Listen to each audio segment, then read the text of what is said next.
ಮಸೀದಿ ಗ್ರಾಮದಲ್ಲಿ ಮುಸ್ಲಿಂ ಸಮುದಾಯಗಳ ಮಧ್ಯೆ ಘರ್ಷಣೆ.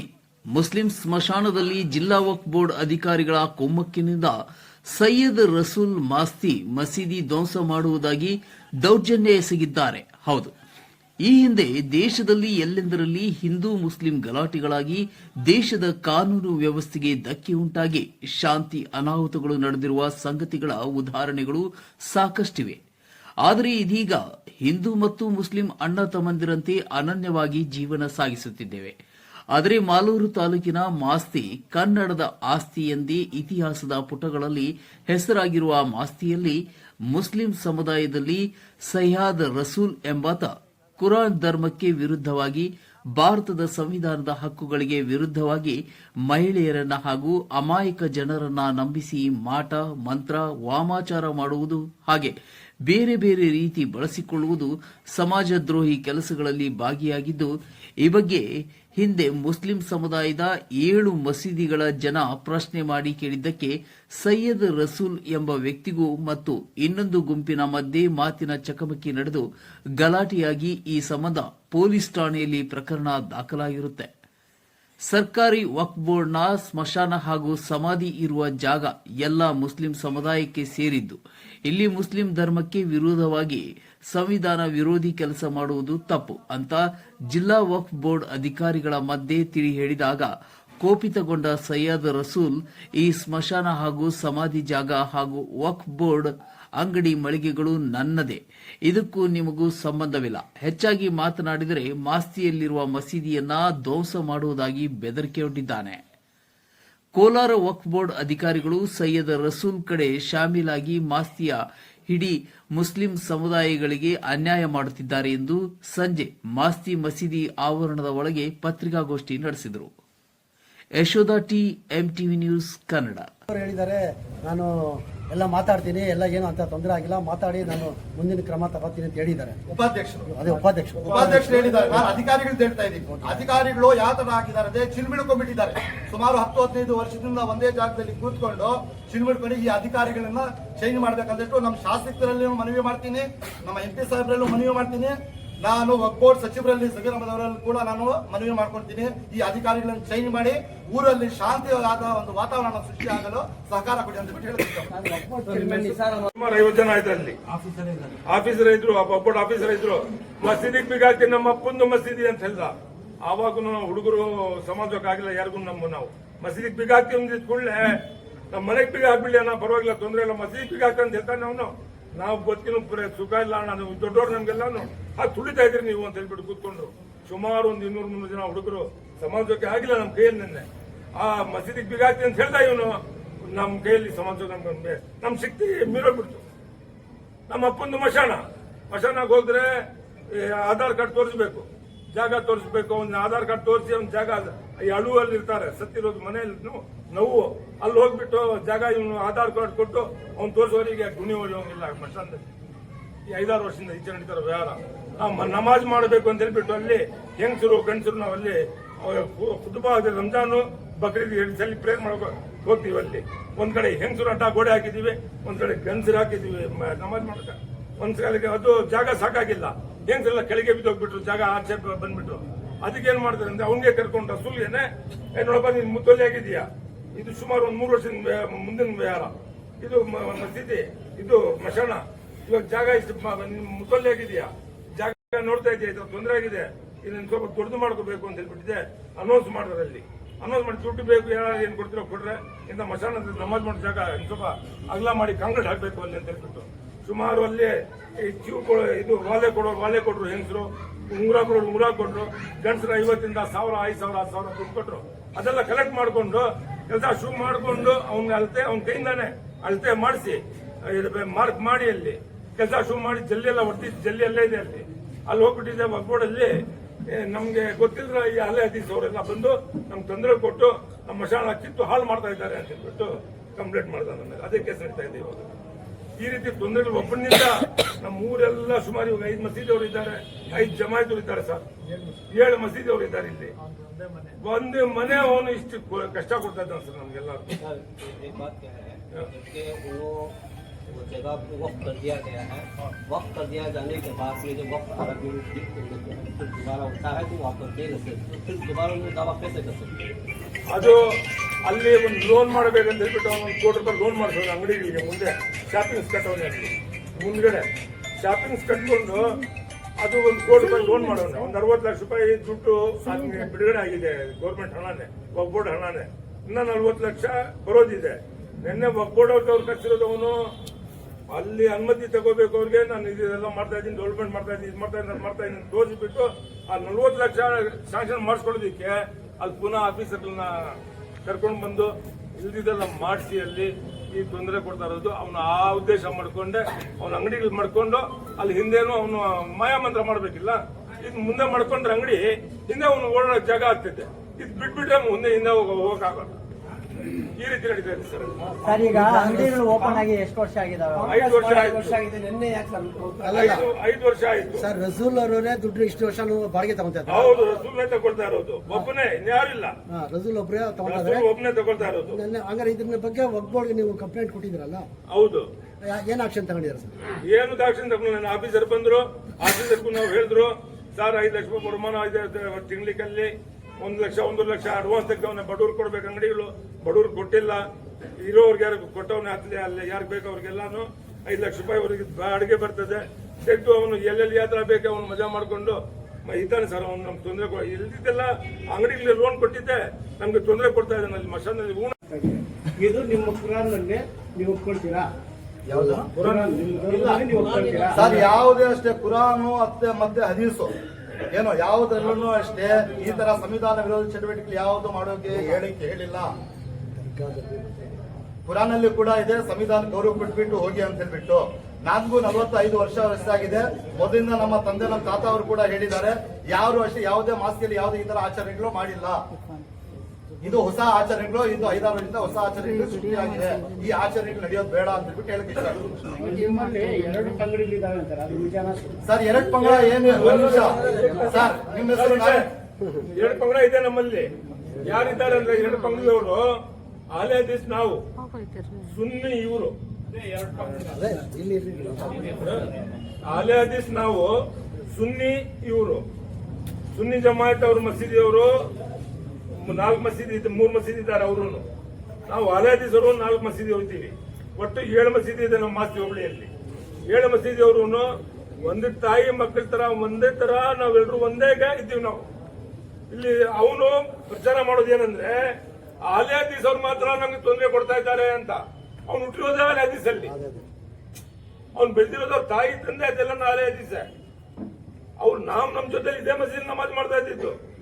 ನನ್ನ ಮಸೀದಿ ಇಲ್ಲ ಅಂತಾನೆ, ನಾನು ಬೀಗ ಹಾಕ್ತೀನಿ ನನ್ನ ಮಸೀದಿ ಅಂತಾನೆ, ಮಸೀದಿಗೆ ಬೀಗ ಹಾಕ್ತೀನಿ ಅಂತಾನೆ. ಮಶಾನ ನಂದು ಅಪ್ಪಂದು ಅಂತ ಹೇಳ್ತಾನೆ, ಯಾರು ಕೊಡಲ್ಲ ಅಂತಾನೆ. ನೀವೇ ನೋಡಿದ್ರಿ ವಿಡಿಯೋ ಓಡಿಸಿ ಬರ್ತಿರೋದು, ನಿಮ್ಗೆಲ್ಲ ಗೊತ್ತಾಗಿದೆ ವಿಚಾರ ಎಲ್ಲಾನು, ನೀವು ತಿಳ್ಕೊಂಡಿರ್ತೀರಿ ಎಲ್ಲಾನು. ಈ ರೀತಿ ಕಷ್ಟ ಕೊಡ್ತಾನೆ. ಅದಕ್ಕೆ ನಮ್ಮ ಅಕ್ರಮ್ ಪಾಷಾ ಅವ್ರು ಹೇಳೋಂಗೆ ಅಧಿಕಾರಿಗಳು ಮಿಂಗಲಾಗಿ ನಮ್ಗೇನ್ ಸಹಕಾರ ಸಿಗ್ತಾ ಇಲ್ಲ. ಅದರಿಂದ ನಾವೆಲ್ಲ ಒಗ್ಗಟ್ಟಾಗಿ ರಕ್ತಗಳು ಸುರ್ಕೊಂಡು ಬಾಧೆ ಬಿಟ್ಕೊಂಡು ನಿಮ್ಮಂತವ್ರ ಕೈಲಿ ಕಾಲು ಹಿಡ್ಬೋದು ನೀವು ಒಂದು ಪ್ರಚಾರ ಮಾಡಿ ನಮ್ಗೆ ಸಹಕಾರ ಸಿಕ್ಲಿ, ನಮ್ಗೇನು ಅನುಕೂಲ ಆಗ್ತಾ ಇದೆಯೋ ಅಂತ ತಮ್ಗೆಲ್ಲ ಕರೆಸಿ ನಾವು ಒಂದು ವಿಡಿಯೋ ಮಾಡ್ತಾ ಇದೀವಿ ಸರ್. ನಾವು दोनों मिल करके इत्तेफाक से जिंदगी गुजार रहे हैं। लेकिन अभी चंद दिनों के पहले हमारे गांव में एक फितना मचा हुआ है। ये फितने में हमारे एक साथी रसूल के बोलने वाले क्या बोला रही, अहले हदीस वाले आकर अपना तकलीफ देनी बहुत करते। ये असर है, ये सुनने वालों को हमारे ताल्लुक के डिस्ट्रिक्ट के मुसलमानों को क्या मालूम पता करते बोले तो आले हदीस वाले सुन्नतुल जमात वाले को तकलीफ देनी करके महसूस करते हो। ये बात गलत है। हमारे सुन्नतुल जमात को आले हदीस वाले से हमारे गांव में कोई तरह की तकलीफ नहीं है। अगर कोई मसला आया तो हमारी मस्जिद सुन्नतुल जमात में कोई मसला आया तो हमें क्या करती है, आले हदीस वाले मस्जिद वाले को बुला लेती, बैठ के आपस में हमें तस्वीर कर लेती। और उनकी जमात में कुछ तफरीका हुआ, कुछ गलती हुई, कुछ गड़बड़ हुआ तो हम ना उन्होंने बुला लेती, हमें उन्होंने मिलके दोनों मिलके सॉल्व कर लेते प्रॉब्लम। लेकिन हमारे में उसमें कोई ये नहीं है। रही बात है हमारे रसूल जो है बार बार बतलाते ही क्या करता हूँ आले हदीस वाले से हमने तकलीफ हो रही बोल के ये बात हमारे सुन्नतुल जमात के कोई भी फर्ज से नहीं हो रही, जज्बात से नहीं आ रही, हमें कोई तकलीफ भी नहीं है। लेकिन रसूल जो है वो खुद आले हदीस से ताल्लुक़ रखने वाला है, वो खुद आले हदीस वालों को बदनाम कर रहा है। हमारा तरफ से कोई भी ये नहीं है। इंशाअल्लाह क़यामत तक हम ऐसा ही रहिए, दुआ करो सभी मिलके हमारे गाँव में हमारी बस्ती में इत्तेफाक से गुजारी हमें दोनों खुशी देते हैं। अस्सलाम वालेकुम। ಹಳ್ಳಿಯಲ್ಲಿರುವಂತ ರೈತರು, ಹಿಂದೂ ಬಾಂಧವರು, ನಮ್ಮ ಸಹೋದರರು ಹಿಂದೂ ಬಾಂಧವರು ಕೂಡ ನಮ್ಮ ಮೆರವಣಿಗೆಯಲ್ಲಿ ಬರ್ತಾರೆ. ಅಂತ ಮಾಸಿದು ಶಾಂತಿಯ ತೋಟ. ಈ ಸುಮಾರು ನಮ್ಮ ದೊಡ್ಡವರು ಹೇಳಿದಂಗೆ 6ರಿಂದ 7,000 ಜನ ಇದ್ದಾರೆ. ಈ 6ರಿಂದ 7,000 ಜನರಿಗೆ 3-4 ಜನ ತಪ್ಪು ಸಂದೇಶಗಳನ್ನು ಕೊಟ್ಟು ಸರ್ಕಾರಕ್ಕೆ ಮಾಧ್ಯಮದವರ ದೃಷ್ಟಿಯನ್ನ ಬೇರೆ ಕಡೆ ತಿರ್ಸಿ ಆ ಕಡೆ ಒಂದು ಬಿಸ್ನೆಸ್ ಒಂದು ಲಿಂಕ್ ಮಾಡ್ಕೊಂಡಿದ್ದಾರೆ ಅಷ್ಟೇ. ಇದಕ್ಕೆ 2 ವರ್ಷ ಆಗಿದೆ ಇವರು ಅಧ್ಯಕ್ಷ ಇಲ್ಲ ಅಂತ ಹೇಳ್ಬಿಟ್ಟು. ಆದ್ರೂ ಕೂಡ ಈ ಅಧಿಕಾರಿಗಳು ವೈಫಲ್ಯ ಪೂರ್ತಿಗೆ ಕೋಲಾರ ಜಿಲ್ಲೆಯ ಒಂದು ವಕ್ಬೋರ್ಡ್ ಅಧಿಕಾರಿಗಳು ಟೋಟಲ್ ಅವರ ವೈಫಲ್ಯ ಇಲ್ಲಿ ಎದ್ದು ಕಾಣುತ್ತೆ. ವಕ್ಬೋರ್ಡಿನ ಪೂರ್ತಿ ಸುಮಾರು 2-3 ವರ್ಷದಿಂದ ನಾವು ಅಲ್ಲಿ ಕಿತ್ಕೊಂಡಿದ್ದೀರಿ. ಅವ್ರು ಯಾವುದೇ ಒಂದು ಅದ್ರ ಬಗ್ಗೆ ಇದು ಕ್ರಮ ತಗೊಂಡಿಲ್ಲ. ಅವರು ಅಡ್ಮಿನಿಸ್ಟರ್ ಆಗ್ಬೇಕು ಅಂತ ಹೇಳ್ತಾ ಇದ್ದಾರೆ. ಹೌದು, ಯಾರು ಹೇಳ್ತಾ ಇದಾರೆ? ಕುತ್ಕೊಂಡು ಮಸೀದಲ್ಲಿ ಮಾತಾಡಿದ್ದು ಅಡ್ಮಿನಿಸ್ಟರ್ ಮಾಡ್ಬೇಕು ಅಂತ ಹೇಳ್ತಾ ಇದ್ದಾರೆ. ನಾವೇನ್ ಹೇಳ್ತಾ ಇದೀರಿ? ಸಂವಿಧಾನ ನೋಡಿ, ಮುಸಲ್ಮಾನರಿಗೆ ಕುರಾನ್ ಇದೆ, ಹಿಂದೂಗಳಿಗೆ ಭಗವದ್ಗೀತೆ ಇದೆ, ಬೇರೆ ಇದು ಕ್ರೈಸ್ತರಿಗೆ ಬೈಬಲ್ ಇದೆ. ಅದೇ ತರ ಎಲ್ಲಾ ಸೇರಿಸಿ ಒಂದು ನಮಗೆ ಒಂದು ಕಾನೂನು ಅಂತ ಹೇಳ್ಬಿಟ್ಟು ಒಂದು ಸಂವಿಧಾನ, ಬಾಬಾ ಸಾಹೇಬ್ ಅಂಬೇಡ್ಕರ್ ಅವರು ನಮಗೆ ಒಂದು ಸಂವಿಧಾನ ಕೊಟ್ಟಿದ್ದಾರೆ. ಆ ಸಂವಿಧಾನ ಅಡಿಯಲ್ಲಿ ನಾವು ನಡಿಬೇಕು. ಅಲ್ಲಿ ಇದೆ ಅಂತ ಹೇಳ್ಬಿಟ್ಟು ಯಾವ್ದೋ ನಮ್ಮ ತಾಸಂದು ಸಮಾಧಿ ಅಲ್ಲಿದೆ. ನಾನು ಹೋಗ್ಬಿಟ್ಟು ಅನೈತಿಕ ಚಟುವಟಿಕೆಗಳು ಆಗ್ಲಿ ಬೇರೆ ಒಂದು ಸಂವಿಧಾನ ವಿರೋಧ ಚಟುವಟಿಕೆ ಮಾಡಕ್ ಆಗೋದಿಲ್ಲ. ನಮ್ಮ ಉದ್ದೇಶ ಎಷ್ಟೇ, ಅಲ್ಲಿ ಯಾರು ಸಂವಿಧಾನ ವಿರೋಧ ಚಟುವಟಿಕೆ ಮಾಡ್ತಾ ಇದ್ದಾರೆ ಆ ಸಂವಿಧಾನ ವಿರೋಧ ಚಟುವಟಿಕೆ ನಿಲ್ಲಿಸಬೇಕು, ಕಾನೂನುಬದ್ಧವಾಗಿ ನಡಿಬೇಕಂತ ಹೇಳ್ತೀನಿ. ಇದಕ್ಕೆ ನಾನು ವಿಶೇಷವಾಗಿ ನಾವು ಹೇಳೋದೇನಿದೆ, ಅಡ್ಮಿನಿಸ್ಟ್ರೇಷನ್ ಅಂತ ಹೇಳ್ಬಿಟ್ಟೆ ಅಲ್ಲ, ಅಲ್ಲಿ ಯಾರು ಸಂವಿಧಾನಕ್ಕೆ ಗೌರವ ಕೊಟ್ಟು ಅಲ್ಲಿ ನಡೆಸ್ತಾರೋ ಅವರಿಗೆ ಒಂದು ಅಧಿಕಾರ ಪಡಿ ಅಂತ ಬಿಟ್ಟು ಹೇಳಕ್ ಇಷ್ಟಪಡ್ತೀವಿ ನಾವು. ಇಲ್ಲ ಸದ್ಯಕ್ಕೆ ಇಲ್ಲ ಸರ್, ಈಗ ಸರ್ ಅಲ್ಲಿರೋರು ಬೇರೆಯವರು ಇದ್ದಾರೆ, ಅವ್ರಿಗೂ ಮಾಡಬಹುದು. ಶಾಂತಿ ಹೌದು, ಶಾಂತಿಯುತವಾಗಿ ಊರನ್ನು ನಡೆಸ್ಕೊಂಡು ಹೋಗೋರು ಅಲ್ಲಿನ ಒಂದು ಮುಖಂಡರು ಇನ್ನ ಬೇರೆಯವರು ಇದ್ದಾರೆ, ಸಲೀಂ ಪಿಚಾಂತ ಇದ್ದಾರೆ, ಬೇರೆಯವರು ಇದ್ದಾರೆ, ಅವ್ರಿಗೂ ಕೊಡ್ಬೋದು. ಅಲ್ಲ ಸದ್ಯಕ್ಕೆ ಅಡ್ಮಿನಿಸ್ಟ್ರೇಟರ್ ಹಾಕಿದ್ರೆ ಒಂದು ಕಂಟ್ರೋಲ್ ಬರುತ್ತೆ ಅಂತ. ಸದ್ಯಕ್ಕೆ ಅಡ್ಮಿನಿಸ್ಟ್ರೇಟರ್ ಹಾಕಿ, ನಾನೇನ್ ಹೇಳ್ತಾ ಇದ್ದೀನಿ, ಸದ್ಯಕ್ಕೆ ಅಡ್ಮಿನಿಸ್ಟ್ರೇಟರ್ ಹಾಕಿ ಆಮೇಲೆ ಸುಮಾರು 5-6 ಸಾವಿರ ಜನರು ಮಾತ್ರ ತಗೊಳ್ತಿರೋ, ಇಲ್ಲ 2-3 ಒಂದು ತೋಟ ಅಂತ ಹೇಳಿದ್ಮೇಲೆ ಒಂದು ಬೆಳೆ ಇರುತ್ತೆ, ಆಲೂಗಡ್ಡೆ 2-3 ಕಳೆ ಗಿಡಕ್ಕೆ ನೋಡ್ತೀರಾ ಅಥವಾ ಪೂರ್ತಿ ಬೆಳೆಗೆ ನೋಡ್ತೀರಾ? ನೀವೇ ಹೇಳ್ತಿರೋ ಪ್ರಕಾರ ಒಕ್ಕ ಅಧಿಕಾರಿಗಳು ಶಾಮೀಲಾಗಿದ್ದಾರೆ ಅಂತ. ಹೌದು, ಅಡ್ಮಿನಿಸ್ಟ್ರೇಟ್ ಕೊಡಿ, ಬಟ್ ಯಾರು ಒಳ್ಳೆ ವ್ಯಕ್ತಿ ಇದ್ದಾರೆ, ಯಾರು ಶಾಂತಿವಾಗಿ ಎಲ್ಲಾ ಜನರಿಗೆ ಏನೋ ಹಿಂದೂ ಮುಸಲ್ಮಾನರು ಅಂತ ಹೇಳ್ಬಿಟ್ಟು ಎಲ್ರಿಗೆ ಹಿಡ್ಕೊಂಡು ಹೋಗ್ತಾರೋ ಅವ್ರಿಗೆ ಅಧಿಕಾರ ಪಡಿ ಅಂತ ಹೇಳಕ್ ಇಷ್ಟಪಡ್ತೀವಿ. ಇಲ್ಲ ಮುತುವಲ್ಲಿ ಅವರು ಮುತುವಲ್ಲಿ ಸ್ಥಾನದಿಂದ ತೆಗೆದಾಕಿದ್ಮೇಲೆ ಮತ್ತೆ ದುಡ್ಡು ಹೆಂಗ್ ವಸೂಲಿ ಮಾಡ್ತಿದ್ದಾರೆ ಅವರು? ನೀವು 7 ಮಸೀದಿಗಳವರು ಯಾಕೆ ಅದ್ರ ಬಗ್ಗೆ ಏನೋ ಆಕ್ಷನ್ ತಗೊಂಡಿಲ್ಲ ಸರ್? ಇದು ನಾವು 7 ಜನ ಮಸೀದಿ ಅವರು ಸುಮಾರು ಇದು ಅಂಗಡಿಗಳು ಓಪನ್ ಆಗಿ 4-5 ವರ್ಷ ಆಗ್ತಾ ಬಂದ್ಬಿಟ್ಟು ಆವಾಗಿಂದ 2-3 ಸಲ ನಾವು ಅಲ್ಲಿ ಹೋಗ್ಬಿಟ್ಟು ಅಟ್ಯಾಕ್ ಮಾಡಿದೀವಿ. ಇಲ್ಲಪ್ಪ ಈ ತರ ಮಾಡಬಾರ್ದು, ನೀನು ಮಣ್ಣು ಹೆಣ ಸತ್ತಿರೋರಿಗೆ ದುಡ್ಡು ಕೊಡಬೇಕಲ್ಲಿ ಮಶಾನಕ್ಕೆ, ಆ ಬಾಡಿಗೆ ಬರೋದ್ರ ದುಡ್ಡಲ್ಲಿ ಬಡವರಿಗೆ ಕೊಡಬೇಕು, ಅಲ್ಲಿ ಕಲ್ಲು ಮಣ್ಣು ಕ್ಲೀನ್ ಮಾಡಬೇಕು, ಅದ ಡೆವಲಪ್ಮೆಂಟ್ ಮಾಡ್ಬೇಕು, ನೀನು ಅದ್ರ ಮಾಡೋದು ಸರಿಯಿಲ್ಲ ಅಂತ ಹೇಳಿದ್ರೆ ಅಲ್ಲಿ ಹೋಗ್ತಾನೆ ಗಲಾಟೆ ಮಾಡಿಸ್ತಾನೆ ನಮ್ಮ ಮೇಲೆ, ಅಲ್ಲಿ ಕೇಸ್ ಅಂತ ಹೇಳ್ಬಿಟ್ಟು ಹೋಗ್ತಾನೆ. ಇದೇ ರೀತಿ 4 ಕೇಸ್ಗಳಾಗಿದೆ ನಮ್ಮ ಮೇಲೆ. ಕೇಸ್ ಓಡಾಡ್ತಾ ಇದೀವಿ ಕೇಸ್ ನಾವು. ಏನೂ ಆಗಿಲ್ಲ, ಕೋರ್ಟ್ ನಡೀತಾನೆ ಇದೆ. ಬೋರ್ಡ್ ಅವರು ಯಾರಿಲ್ಲ, ಬೋರ್ಡ್ ಅವ್ರಿಗೆ ಅಲ್ಲಿ ಏನೇನ್ ಮಾಡ್ಬೇಕಾದ ಮಾತುಗಳು ಹೇಳ್ಬೇಕು, ಏನ್ ಮಾಡ್ಬೇಕೆಲ್ಲ ಔಷಧ ವ್ಯವಸ್ಥೆ ಮಾಡ್ತಾ ಇದ್ದಾನೆ, ಆರಾಮಾಗಿ ಅವ್ನು ನಡ್ಸ್ಕೊಂಡು ಹೋಗ್ತಾ ಇದ್ದಾನೆ. ನಮ್ಮಂತೂ 5 ಊರಿನವ್ರಿಗೆ ಸುಮಾರು ಇವಾಗ ಸಾಹೇಬ್ರೊಳಗೆ ಹಿಂದೂಗಳು 3,000 ಜನ ಇದ್ದಾರೆ, ಮುಸ್ಲಿಂ 3,000 ಜನ ಇದ್ದಾರೆ, 6,000 ಜನ ಇದ್ದೀವಿ ನಾವು ಇಲ್ಲಿ ಮಸ್ತಿಯಲ್ಲಿ. 6,000 ಜನದಲ್ಲಿ ಆ ಒಂದು ಮನೆ ಒಂದು ಕಷ್ಟ ಕೊಡ್ತಾ ಇರೋದು ಯಾರು ದೇವ್ರು ಮುಟ್ಬಿಡ್ತೀವಿ ನಮ್ಗೆಲ್ಲ ನಮ್ಮ ಬಾಧೆ. ಮುಸಲ್ಮಾನ್ ಬಂದವರು ನಾವು ಸಣ್ಣಪ್ಪನ ಇದ್ರೆ ಆಮೇಲೆ ಚರ್ಚೆ ಮಾಡೋಣ, ಒಂದು ಇನಾಗ್ರೇಷನ್ ಮಾಡಿಬಿಡ್ಲಿ ಅಂತ ಹೇಳ್ಕೊಂಡು ಒಂದು ಇನಾಗ್ರೇಷನ್ ಮಾಡಿಬಿಟ್ಟು ಊಟ ಮಾಡ್ಕೊಂಡು ಅವ್ರು ಹೊರಡ್ಲಿಕ್ಕೆ ಕಷ್ಟ ಸುಖ ಏನಿದ್ರೆ ಚರ್ಚೆ ಮಾಡೋಣ ಅಂತ ಹೇಳ್ಕೊಂಡು ಬಂದಿದ್ದು ನಿಜ. ಆಮೇಲೆ ಇವ್ರ ಕಷ್ಟಗಳೆಲ್ಲ ಅವ್ರು ಹೇಳಿದ್ರು. ಹೇಳಿದಾದ್ಮೇಲೆ ಮತ್ತೆ ಸಂಜೆ ನೀಮತುಲ್ಲಾ ಬೇಗ್ಗೆ ಸುಹೇಲ್ ಅಹಮದ್ ಅಣ್ಣವ್ರಿಗೆ ಹೊಡೆದಿದ್ದಕ್ಕೆ ಒಂದು ಕಂಪ್ಲೇಂಟ್ ಕೊಡಿ, ಅವ್ರನ್ನ ಇಲಾವರಿ ಮಾಡೋಣ ಅಂತ ಹೇಳಿದ್ರು. ಆ ವಿಚಾರಣೆ ಸಮಯದಲ್ಲಿ ನಾವು ಚರ್ಚೆ ಮಾಡಿದ್ವಿ. ಅವ್ರ ಅಧ್ಯಕ್ಷ ಇದ್ರೆ ಕಂಟಿನ್ಯೂ ಮಾಡ್ಕೊಂಡು ಹೋಗ್ಲಿ, ಅಧ್ಯಕ್ಷ ಇಲ್ಲ ಅಂತ ಡಾಕ್ಯುಮೆಂಟ್ಸ್ ನೀವು ತಗೊಂಡ್ಬಂದು ಕೊಡಿ. ಡಾಕ್ಯುಮೆಂಟ್ಸ್ ತಂದುಕೊಟ್ಟಿದ್ದಾರೆ, ಕಾನೂನು ರೀತಿಯಲ್ಲಿ ಏನಿದೆ ಇವತ್ತಿನ ದಿನ ಅವ್ರಿಗೆ ಅಲ್ಲಿ ಅಧಿಕಾರ ಇದೆಯಾ ಇಲ್ಲ, ಎಲ್ಲರೂ ಹೋದಂಗೆ ಅವರು ಹಿರಿಯರು ಸ್ಮಶಾನಕ್ಕೆ ಹೋಗ್ಬಿಟ್ಟು ಅವರು ಪ್ರೇಯರ್ ಮಾಡ್ಕೊಂಡು ಬರ್ಬೋದು. ಅವರು ಅಷ್ಟು ಮಾತ್ರಕ್ಕೆ ಅವ್ರು ಸೀಮಿತ ಮಾಡೋಣ ಅಂತ ಅಂದ್ಕೊಂಡು ಪೊಲೀಸ್ ಅಧಿಕಾರಿಗಳು ಇವ್ರ ಜೊತೆ ಚರ್ಚೆ ಮಾಡಿದ್ರು. ಚರ್ಚೆ ಮಾಡಿಬಿಟ್ಟು ಅದ್ರ ಬಗ್ಗೆ ಎಲ್ಲ ನಾವು ಮುಂದಿದ್ದೆ ಒಂದಿನ ಇಟ್ಕೊಳ್ಳೋಣ, ಒಂದು 2-3 ಡೇಸಲ್ಲಿ ಇಟ್ಕೊಳ್ಳೋಣ ಅಂತ ಚರ್ಚೆ ಮಾಡೋ ಸಮಯದಲ್ಲಿ ಎಲ್ಲ ಯುವಕರು ಆ ವಿಡಿಯೋಸ್ ನೋಡಿದ್ರು. ಆ ವಿಡಿಯೋಸಲ್ಲಿ ನಮ್ಮ ಮಸೀದಿ ಅಧ್ಯಕ್ಷಂಗೆ ಹೊಡೆದಿದ್ದಾರಲ್ಲ, ಹೋಗಿ ಕೇಳಿರೋದಕ್ಕೆ ಹೊಡೆದಿದ್ದಾರಲ್ಲ, ಅವನ ಸ್ಮಶಾನ ನಮ್ದು ಅಂತಾರಲ್ಲ, ಯಾಕೆ ಸ್ಮಶಾನ ನಮ್ದು ಅಂತಾನೆ? ಅದಕ್ಕೆ ನಾವೇನು ಸತ್ತರೆ ಇವ್ರ ಪರ್ಮಿಷನ್ ಕೇಳ್ಕೊಂಡಾಗ ಆಗ್ಬೇಕಾ? ಇದು ನಮ್ಮೆಲ್ಲರದ್ದು ಪ್ರಾಪರ್ಟಿ, ಹೋಗಿ ಕೇಳೋಣ ನಡೀರಿ ಅಂತ ಹೇಳಿಬಿಟ್ಟು ಇವ್ರು ಕೇಳಕ್ ಹೋಗಿದ್ದಾರೆ. ಮತ್ತೆ ಮಾತು ಆಗಿ ಮತ್ತೆ ಘರ್ಷಣೆ ಆಗಿದೆ. ಆ ಘರ್ಷಣೆ ನಂತರ ನೆನ್ನೆಲ್ಲ ಕೇಸ್ ಆಗಿದೆ. ಇವತ್ತಿನ ದಿನ ಯಾವ್ದಾದ್ರು ಒಂದು ಊರಲ್ಲಿ ಒಂದು ಕೆಟ್ಟ ಹುಡುಗನಿದ್ರೆ ಅದಕ್ಕೆ ದೇವರು ಒಳ್ಳೆ ಬುದ್ಧಿ ಕೊಡ್ಲಿ. ಒಕ್ಬೋರ್ಡ್ ಏನಿದೆ ಅವರು ವಿಫಲರಾಗಿದ್ದಾರೆ. ಒಕ್ಕ ಆಸ್ತಿ ಏನಿದೆ ಅದನ್ನ ಯಾವ ರೀತಿ ಕಾಪಾಡ್ಕೊಂಡು ಹೋಗ್ಬೇಕು, ಅಕೌಂಟ್ಸ್ ಯಾವ ತರ ಮಾಡ್ಬೇಕು, ಏನ್ ಮೈಂಟೈನ್ ಮಾಡ್ಬೇಕಂತ ಅವರು ಸರಿಯಾಗಿ ಗಮನಿಸಿಲ್ಲ. ಯಾವುದೋ ಒಂದು ಫ್ಯಾಮಿಲಿಗೆ ಒಂದು ವ್ಯಕ್ತಿಗೆ ಮಾತ್ರ ಸೀಮಿತ ಮಾಡಿಬಿಟ್ಟಿದ್ದಾರೆ. ಅದು ಎಲ್ಲ ಮುಸಲ್ಮಾನ್ ಬಾಂಧವರ ಆಸ್ತಿ. ಅದು ಅಷ್ಟು ಏನೋ ಹೆಚ್ಚು ಕಡಿಮೆ ಆದರೆ ನಾವೆಲ್ಲ ಹಿಂದೂಗಳು ಸೇರ್ಕೊಂಡು ಆ ಆಸ್ತಿಗೋಸ್ಕರ ನಾವು ಜವಾಬ್ದಾರಿಗೆ ಇಟ್ಕೊಂಡು ಒಂದು ದಾರಿಯಲ್ಲಿ ಒಳ್ಳೆ ದಾರಿಯಲ್ಲಿ ಹೇಳ್ಕೊಂಡು ಹೋಗ್ಬೇಕಾದ್ರೆ ನಮ್ದು ಕರ್ತವ್ಯ ಇದೆ.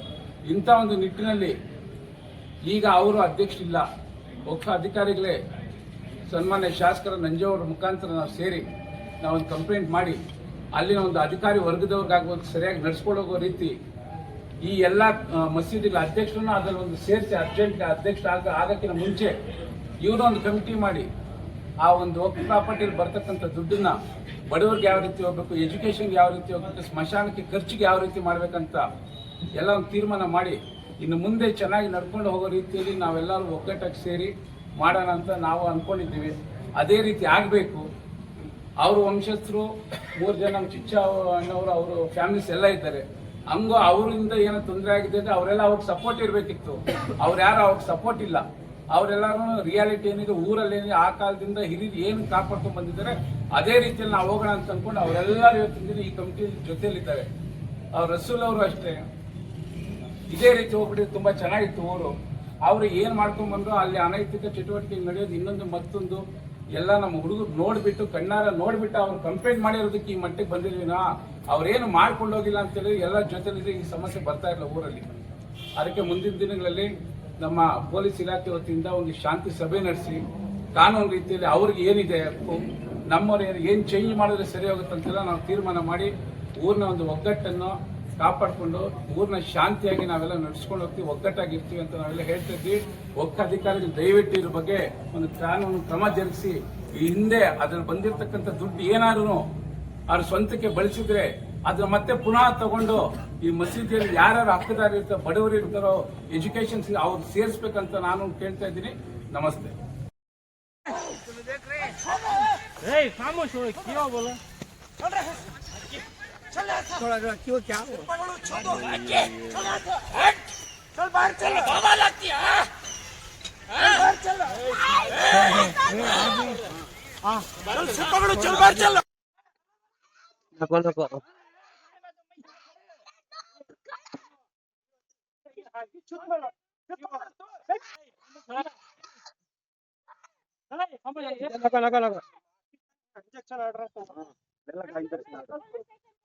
लौड़ा दिखाते हैं जैकपॉट में, देख जा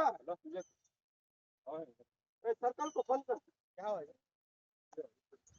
है प्रसाद के ऊपर कैसा चल रहा है।